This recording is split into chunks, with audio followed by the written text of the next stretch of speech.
Press club में आज Bhim army की तरफ से एक प्रेस कॉन्फ्रेंस रखी गई थी। रवि गौतम को जंतर मंतर पर चंद्रशेखर रावण ने अपना उत्तराधिकारी घोषित किया था। रवि जी, आज आप लोगों ने प्रेस कॉन्फ्रेंस की। ये सब जानते हैं कि जो चंद्रशेखर रावण हैं वो टीवी को इंटरव्यू दे रहे हैं। अभी उनका कई चैनलों पर इंटरव्यू चला है, लेकिन वो प्रेस कॉन्फ्रेंस में नहीं थे। इसकी कोई एक वजह?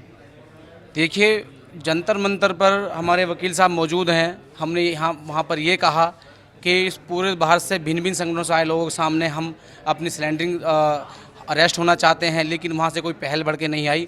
उसके बाद उनकी तबीयत ख़राब हुई, वो हमारे टच में नहीं है, कहाँ हैं कैसे हैं। वो अगर इंटरव्यू बैठ रहे हैं तो आप पत्रकार महोदय हैं, आपका नेटवर्क बहुत बड़ा होता है, आप भी जाकर उनसे मिल सकते हैं, बात कर सकते हैं। अगर वो यहाँ पर मौजूद नहीं है तो जल्दी ही मौजूद होंगे और संपर्क बनाने का हमारा काम किया जाएगा। चंद्रशेखर ने ऐलान किया था कि जहाँ भी बहुजन समाज पर, दलित समाज पर कोई अटैक होगा वो वहाँ मौजूद रहेंगे। 23 मई को सहारनपुर में फिर वहाँ था, उस तरह के जिस तरह के दंगे हुए। अब भीम आर्मी अपनी भूमिका से क्यों पीछे हट रही है? वहाँ तो भीम आर्मी अभी मौजूद नहीं है। 4-5 दंगे हुए हैं, 23 से 24 लोग घायल हैं, एक की मौत हो चुकी है। अनधिकारिक पुष्टि है कि एक और मौत हुई है, मेरठ में भी है। तो इस पर लोग सवाल उठा रहे हैं कि जो भीम आर्मी जिसको लेकर इतना बवाल हुआ, जो इसको कहा गया कि वो प्रोटेस्ट करेंगे, वो आएंगे, दूसरी बार जब इस तरह के हमले हुए तो उसमें भीम आर्मी की भूमिका कहीं नहीं दिख रही है।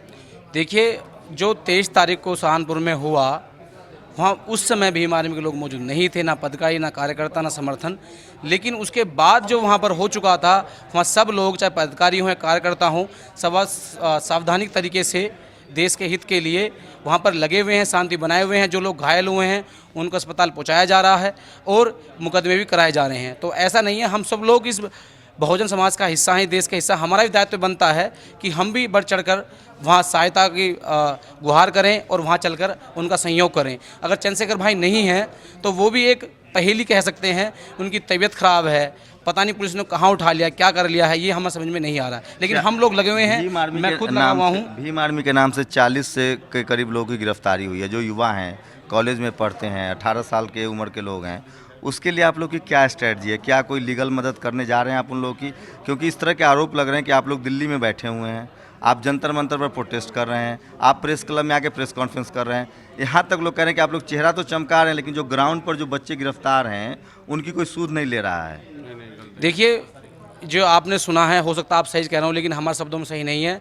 भीम आर्मी के जितने भी वहाँ साथी थे उन सबको हम बेल का प्रयास कर रहे हैं, पूरा वकील साहब लगे हुए हैं। लेकिन जिस तरीके से, जितनी स्पीड से इन लोगों ने हमारे या बहुजन समाज के, दलित समाज के युवाओं को जो वहाँ नहीं थे, इन्होंने कैसे चिन्हित कर लिया कि ये 40 लोग हैं। जो लोग पढ़ने जा रहा है, गलती से उसने नीली टी-शर्ट भी पहन ली तो भी प्रशासन उठाकर जेल में भेजने का काम कर रहा है। यही काम दूसरे समुदाय के लोगों में किया जाता तो ये बात आज यहाँ तक ना पहुँचती।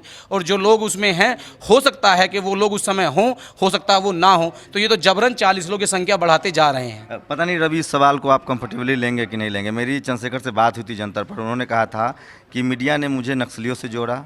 तमाम मीडिया की गाड़ियां भी जलाई गई थी 9 जुलाई को, मैं खुद वहां था रामनगर में। उनका कहना था कि मीडिया मनुवादी है, जातिवादी है। आप उसी मीडिया पर आपके इंटरव्यूज आ रहे हैं, क्या आप उस मीडिया के कवरेज से सहमत हैं? क्या आपको लगता है कि मीडिया में जातिवाद और मनुवाद खत्म हो गया है और आपको उस मीडिया प्लेटफॉर्म का इस्तेमाल करना चाहिए? क्या वो बहुजन समाज के हित में है? देखिए, किसी भी समाज में, किसी भी वर्ग में सभी लोग गलत नहीं होते। कुछ लोग होते हैं जो असामाजिक काम करते हैं, तो पूरी मीडिया को नहीं कहा है। आप भी मीडिया के हिस्से हैं, हमने भी काम किया है और लोग भी खड़े हुए हैं यहाँ, तो वो पूरा को टारगेट नहीं किया। कुछ लोग होते हैं जो एक विचारधारा के नहीं होते, अन्य मीडिया काम कर रही है, हम इनका धन्यवाद करते हैं। एक के इस पे पूरे को नहीं कहा जा सकता और मीडिया चौथा स्तंभ है, हम उनको सलाम करते हैं और यही काम करते हैं, मांग करते हैं कि मीडिया के माध्यम से देश में शांति बनाई जाए। जो लोग इसको चूल देना चाहते हैं, बढ़ाना चाहते हैं, उनको रोका जाए। और कुछ मीडिया के नाम पर हमको सबको नहीं कह सकते। एक सवाल जो आज बीएसपी ने प्रेस कॉन्फ्रेंस भी की है, उसका कहना है कि जब भीम आर्मी के नाम पर निर्दोष युवाओं को गिरफ्तारी की जा रही है, आप भी इस बात से सहमत हैं, और वही चंद्रशेखर एनसीआर में बैठे हुए हैं, टीवी पे आ रहे हैं, उनकी गिरफ्तारी नहीं हुई है। इसका मतलब है कि योगी सरकार, मोदी सरकार और खासकर दिल्ली पुलिस से उनकी साठगांठ है।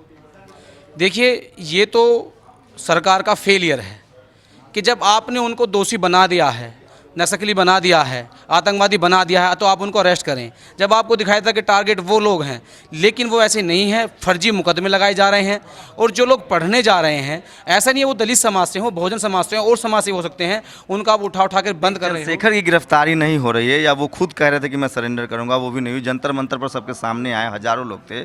तो इसके पीछे क्या साजिश लग रही है? क्या पुलिस की साजिश लग रही है, या जो लोग आरोप लगा रहे हैं कि इनकी योगी, मोदी और आरएसएस से संबंध है, इसलिए पुलिस उन पर हाथ नहीं डाल रही है? तो इससे आप लोग सहमत हैं, या इसके काउंटर में आप लोग क्या कह रहे हैं? देखिए, हम इस बात से बिल्कुल सहमत नहीं है कि ना तो हम आरएसएस को जानते हैं, ना हम बीएसपी को जानते हैं, अगर हम समाजी हित की बात करें।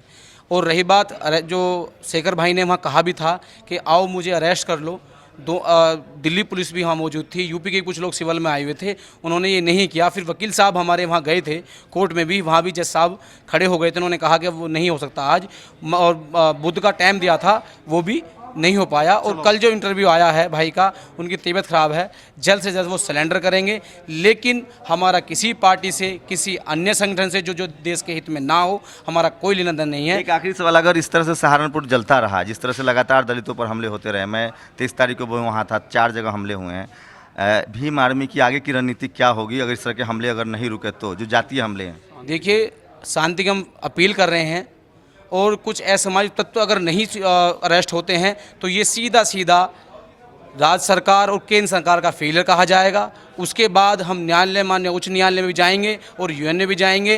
अगर ऐसा फिर भी नहीं होता है तो सीधा सीधा फेलियर है। सरकार सब जानती है, इनको फिर ऑटोमेटिक सुझाव दे देगी, समझा देगी, क्योंकि ना तो हम सरकार हैं, हम देश का हिस्सा हैं, लेकिन जो पावर उनके पास है वो चाहें तो 10 मिनट में कर सकते हैं। और वो इस चीज़ को, चुनाव आ रहे हैं, ये इसे राजनीतिक अखाड़ा बनाने का काम कर रहे हैं। जिस तरह से भीम आर्मी की लोकप्रियता बढ़ी है, जिस तरह से भीम आर्मी मेन स्ट्रीम में आया है, जिस तरह से भीम आर्मी को लेकर बहस शुरू हुई है, उसके बाद भीम आर्मी पर सवाल भी उठने लगे हैं कि आखिर जब 40 बच्चे को गिरफ्तार किया जा रहा है और उसका नेता, जो भीम आर्मी का प्रमुख अपने आप को कहता है, वो दिल्ली में है, वो जंतर मंतर पर रैली करता है, वो टीवी पर इंटरव्यू देता है, लेकिन उसकी गिरफ्तारी नहीं होती है, तो क्या भीम आर्मी के जो प्रमुख है उसको राजनीतिक सह हासिल है? क्या जो केंद्र की सरकार है, जो यूपी की सरकार है, उसकी राजनीतिक सह शामिल है? और क्या योगी सरकार, मोदी सरकार कहीं भीम आर्मी का राजनीतिक इस्तेमाल तो नहीं कर रही है? कैमरामैन के साथ शंभू कुमार सिंह, नेशनल दस्तक, दिल्ली।